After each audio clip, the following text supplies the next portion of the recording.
आप सब पर सलाम थी। मैं यासिर रशीद हूँ और आप मेरा वीलॉग देख रहे हैं। नाज़रीन, इस वीलॉग के अंदर कुछ ऐसे हकाइक हैं जो होशरुबा हैं और कुछ ऐसी बातें हैं जो मुस्तकबिल में हमें जिस नहज तक पहुँचना है उसके इशारे देती हैं। इस वीलॉग के अंदर बात होगी कि मियाँ नवाज़ शरीफ साहब और मियाँ शहबाज शरीफ साहब, उनमें खलीज बढ़ रही है, उसकी सदाकत क्या है। सदाकत अगर मुखालिफिन देना शुरू कर दें तो उसमें कहीं इबहाम पैदा हो जाता है कि नहीं, शायद ऐसी बात ना हो। लेकिन जब आपके इत्तेहादी सदाकत देने लगे तो उसके अंदर कुछ ना कुछ शायबा ज़रूर दिखाई देता है। इस व्लॉग के अंदर यह भी बात होगी कि ज़िमनी इंतखाबात में कुली तौर पे पंजाब में क्या हुआ है और गुजरात में हकीकतन क्या हुआ है और उसके शवाहिद क्या मंजर आम पे आए। और तीसरी बात जो इस व्लॉग के अंदर होगी वो पाकिस्तान और ईरान के ताल्लुकात के ऊपर होगी और जिसमें चीज़ें कुछ मुबहम रखी गई हैं। अभी जो एलामिया जारी हुआ वो सिर्फ एलामिया सुनिए, फिर हकीकत बताता हूँ। पाकिस्तान और ईरान के अगले 5 सालों में दो तरफा जो तजारत का हजम है वो 10 अरब अमरीकी डॉलर्स तक बढ़ाने और दहशत गर्दी के खतरे समेत मुश्तरका चैलेंजेस का मुकाबला करने के लिए मुश्तरका लाहे-अमल तैयार करने पर इत्तफाक किया गया।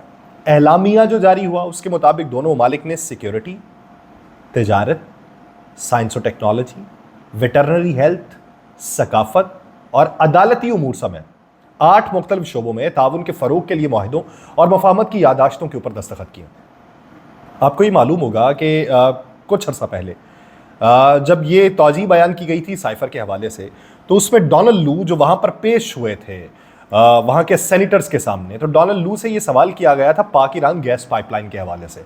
तो उन्होंने कहा कि हम इनको रुकवाने के लिए इकदाम उठा रहे हैं। इस एलामिये में उसका तज़किरा नहीं है। पाकिस्तान से तेहरान के ताल्लुकात तारीखी हैं, ये ईरानी सदर का कहना है और उन्होंने ये कहा कि कोई मुल्क इसे मुनक़ता नहीं कर सकता। इजरायली मजालिम के ऊपर पाकिस्तान का रद्द-ए-अमल काबिल तहसीन है, इसका उन्होंने एतराफ़ किया और उन्होंने ये कहा कि पाकिस्तान की सरजमीन हमारे लिए काबिल एहतराम है। जबकि वज़ीर-ए-आज़म ने यह कहा कि वक्त आ चुका है कि ईरान पाकिस्तान के ताल्लुकात को मज़ीद मुस्तहकम किया जाए, हमारी सरहदों के ऊपर तरक्की और खुशहाली के मीनार कायम हों। और आज का दिन ये मौका फराहम कर रहा है कि इस हमसायगी और अपनी दोस्ती को तरक्की और खुशहाली के समुंदर में तब्दील कर दिया जाए। अगर ये तब्दीली आपने करनी ही थी, एक गुडविल जेस्चर देना ही था, सैंक्शंस की बातें तो फिर भी अमेरिका करना ही शुरू हो गया। इस्तिकबाल के लिए आप खुद चले जाते, जाके वेलकम कर लेते, बड़े डेलीगेशन को भेजते वेलकम करने के लिए। ईरान के सदर डॉक्टर इब्राहिम रईसी 3 रोज़ा दौरे पे इस्लामाबाद जब पहुंचे हैं तो इस्लामाबाद के एयरपोर्ट के ऊपर वज़ीर मेहमानदारी ने सिर्फ उनका इस्तिकबाल किया और एलामिये के मुताबिक उनका पुरतपाक इस्तिकबाल किया गया। ईरानी सदर जो थे उनके हमरा उनकी अहलियाँ थीं, वज़ीर ख़ारजा के अलावा काबीना के दीगर अराकीन थे और आला हुकाम पर मुश्तमिल एक आला सतही वफ़द भी मौजूद था। इब्राहिम रईसी साहब को वज़ीर-ए-आज़म हाउस में पहुँचने पर मुसल्लह अफवाज के दस्ते ने गार्ड ऑफ ऑनर पेश किया। बाद में शहबाज शरीफ साहब ने उनसे मुलाकात की। ये सारी चीज़ें हुई, लेकिन एलामिये में पाक ईरान गैस पाइपलाइन के ऊपर बात नहीं हुई। ठीक है, अगर हुई भी है तो उसे बयान नहीं किया गया। क्यों नहीं किया गया? बहुत सारे लोग ये कहेंगे कि जी बहुत से मुआहिदे हुए हैं तो उसमें यह भी हुआ है, लेकिन दूसरे मुआहिदों का तज़किरा तो हो ही रहा है ना। सवाल ये पैदा होता है कि जब आपने कोई नैरेटिव बनाना हो तो नैरेटिव क्या था? गैस पाइपलाइन के हवाले से था कि ईरानी सदर जो हैं वो पाकिस्तान का दौरा करेंगे, गैस पाइपलाइन के हवाले से पेश रफ्त बात होगी।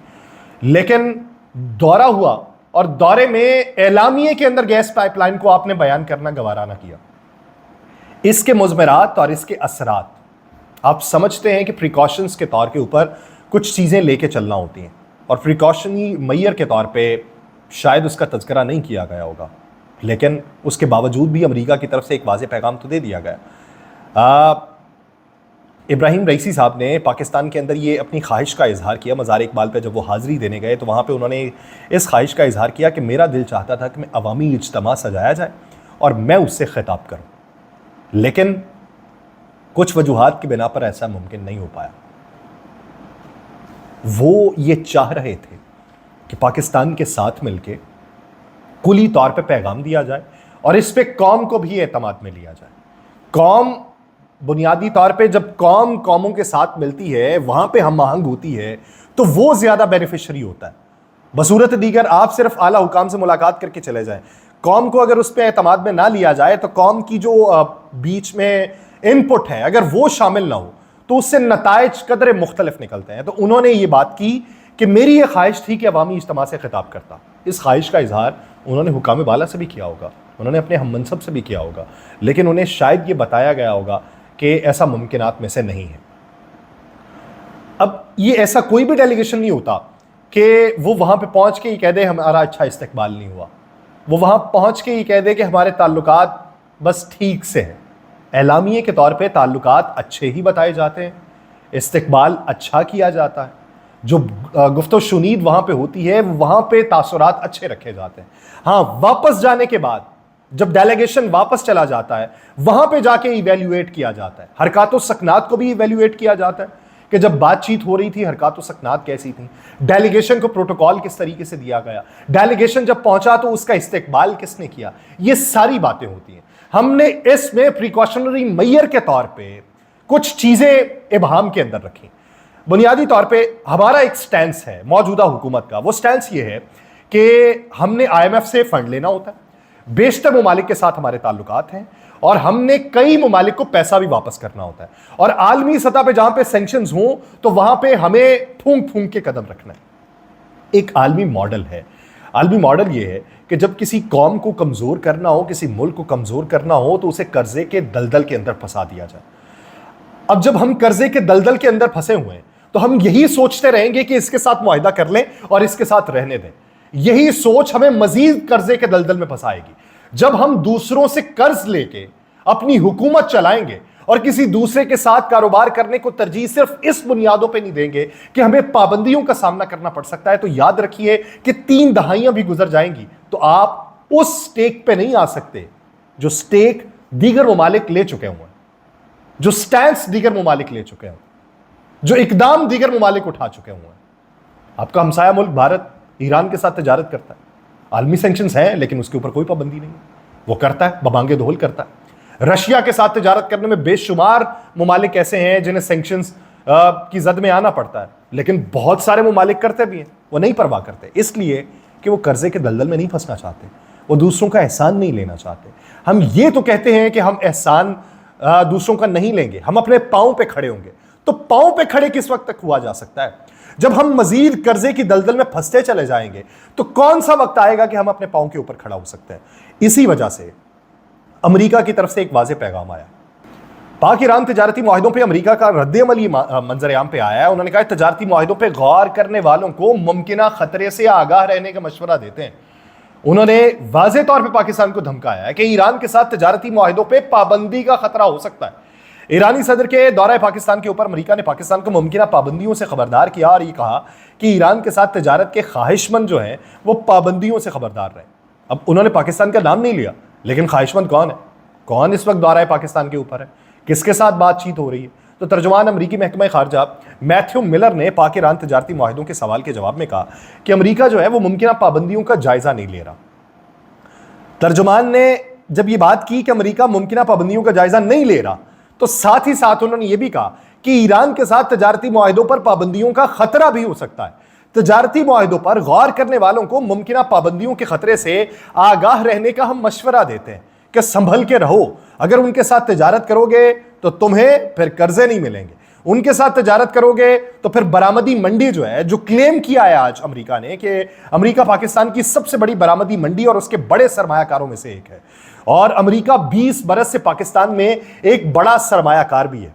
यानी वो जता रहे हैं कि तुम्हारे ऊपर सरमायाकारी कर रखी है, अपनी मर्जी से फैसले नहीं कर सकते, अपनी मर्जी से किसी के साथ नहीं बैठ सकते। उन्होंने कहा है कि पाकिस्तान की इक्तिसादी कामयाबी दोनों ममालिक के मफाद में है। वो दोनों ममालिक जो उन्होंने तज़किरा किया है अपना और अमेरिका का किया,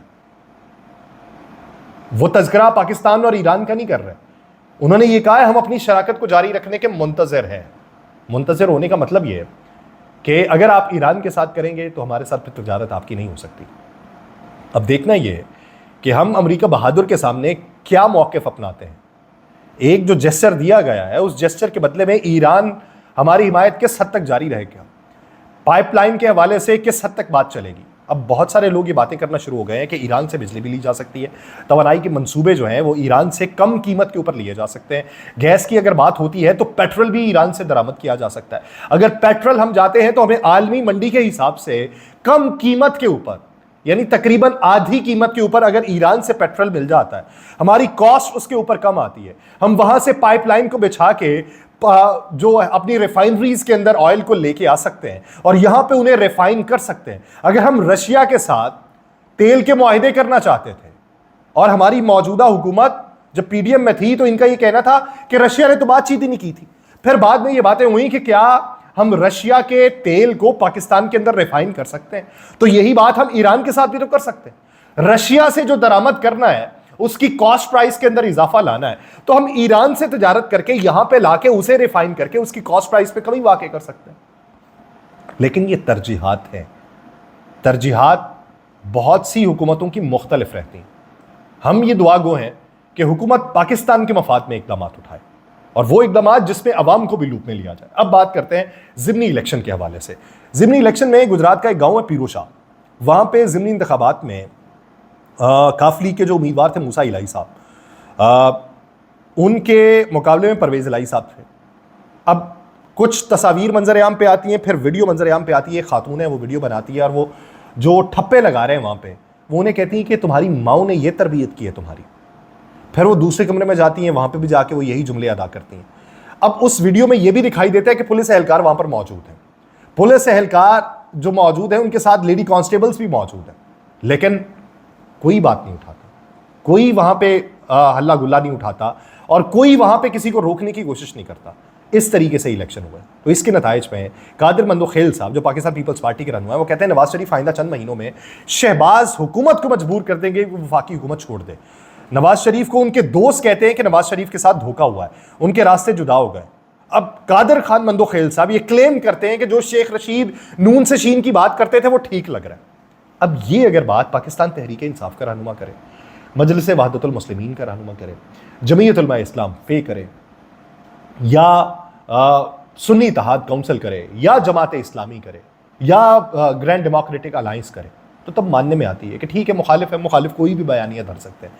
पीपल्स पार्टी इत्तेहादी जमात है, वही इत्तेहादी जमात कि जिसने विफाकी ओहदे नहीं लिए थे और उसके मद्दे मुकाबिल सदर का ओहदा ले लिया, चेयरमैन सेनेट का ओहदा ले लिया, गवर्नर्स के ओहदे ले लिए, वही बैठ के ये क्लेम कर रहे हैं कि शहबाज शरीफ साहब मजबूर हो जाएंगे नवाज शरीफ साहब के हाथों और वे वफाकी हुकूमत छोड़ देंगे। खलीज इनके अंदर पैदा हो चुकी है और ये एक दूसरे को बर्दाश्त नहीं कर पा रहे और ये हुकूमत से बाहर निकल जाएंगे।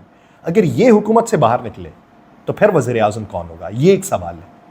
इसके ऊपर किसी ने बात नहीं की। ये उनसे सवाल पूछा जाना चाहिए था कि आया पीपल्स पार्टी फिर हुकूमत में आएगी, तो पीपल्स पार्टी के हुकूमत में आने के चांसेस कम दिखाई देते हैं। अगर ऐसा सेटअप तश्कील पाया कि जिसमें शहबाज शरीफ साहब को घर जाना पड़ा और इसी मौजूदा सेटअप में किसी को वजीर आजम बनाना पड़ा, तो उसके लिए जो स्ट्रॉन्ग कैंडिडेट होंगे मेरी दानिश के अंदर वो मोहसिन नकवी साहब होंगे। क्योंकि बहुत सी चहमगोइयां चली थी कि पंजाब में उनकी स्पीड को देखते हुए जो उन्होंने काम करवाए, उसी स्पीड को देखते हुए उनके वजीर दाखिला बनने से पहले ये चहमगोइयां चल रही थी कि या तो वो वजीर दाखिला बन सकते हैं या वजीर आजम बन सकते हैं। और जब वजीर आजम की बात तब चली थी, तो अब कादिर खान मंदोखेल की जबान से ऐसे लफ्जों का अदा होना वो इस बात का वाज़ेह सबूत है कि ये अगर हुकूमत घर जाती है तो मोहसिन नकवी साहब वज़ीर आज़म होंगे।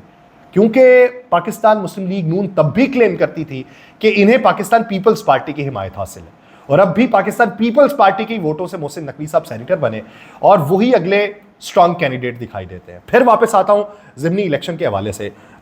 वकास अकरम साहब हैं जिनका ताल्लुक पाकिस्तान तहरीक इंसाफ का झंग से है। वो कहते हैं हमारे एमएनए थे अहमद चट्ठा, उन्होंने 2 नशिस्तें जीती थी, एक एमएनए की और एक एमपीए की। उन्होंने एमपीए की नशिस्त जो थी वो 38,000 के फ़र्क से जीती थी। ये उनका वहाँ पे मार्जिन था 38,000 का। उन्होंने वो छोड़ दिया हल्का, अपने भाई को उसके अंदर खड़ा कर दिया। कहते 2 महीने हुए हुकूमत को बने हुए, पूरा साल अहमद चट्ठा साहब हल्के में नहीं गए थे। उनकी गैर मौजूदगी में ही उनको वोट पड़े और वो जो पंजाब असेंबली की सीट है वो 38,000 के फर्क से जीत गए। लेकिन 38,000 के फर्क से जीतने वाला आदमी, उसका भाई, ज़िमनी इलेक्शन में 15,000 से हार जाता है। उसकी वजह वो ये बयान करते हैं कि 7,500 पुलिस एहलकार एक एमपीए के हल्के में लगाए जाते हैं और फिर कहते हैं कि जहां पे कोई खबर नहीं आई कि जिन पोलिंग स्टेशन पे कि वहां पे धांधली हुई, वहां पे जो टर्नआउट है वो 30% रहा। जबकि दूसरी तरफ जहां पे बातें हुई कि यहां पे धांधली हुई, यहां पे वोट नहीं डालने दिया गया या प्रिजाइडिंग ऑफिसर ताउन नहीं कर रहे थे, यहां पे ठप्पे लगाए गए, वहां पे टर्नआउट 60% रहा है। यानी एक ही गांव के अंदर, वो कहते हैं वरपाल चट्ठा की वो मिसाल देते हैं कि 5 पोलिंग स्टेशन वहां पे थे, 4 पोलिंग स्टेशन जो हैं वहां पे कोई इबाम नहीं था, वहां पे टर्नआउट 30% था। वहां पे लोग शायद रिलैक्स कर रहे थे कि कुछ नहीं होगा। तो वो कहते हैं कि दूसरी तरफ जहां पे इबहाम है, जहां पे शिकायत है, वहां पे 60% का टर्नआउट है। वो फिर ये कहते हैं कि गुजरात के अंदर हमारे एमएनएस को गिरफ्तार किया गया। तो क्यों किया गया? वहां पे ऑलरेडी बॉक्सेस पहुंचाए गए थे।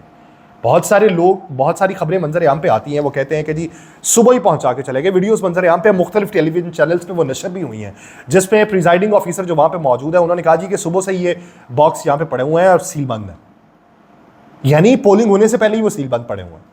अगर ये हुकूमत इसी तरीके से डरी हुई है तो फिर इनका डरना जायज़ है। डर को मुसल्लत किए रखिए। यही डर अगर आपको घर पहुंचाएगा तो शायद कुछ पाकिस्तान की बेहतरी होगी। और अगर आप पाकिस्तान की बेहतरी करना चाहते हैं तो हकीकी इकदाम उठाएं, ये सोशल मीडिया के इकदाम की बजाय। मुझे दीजिए इजाज़त। अल्लाह ने के बाद।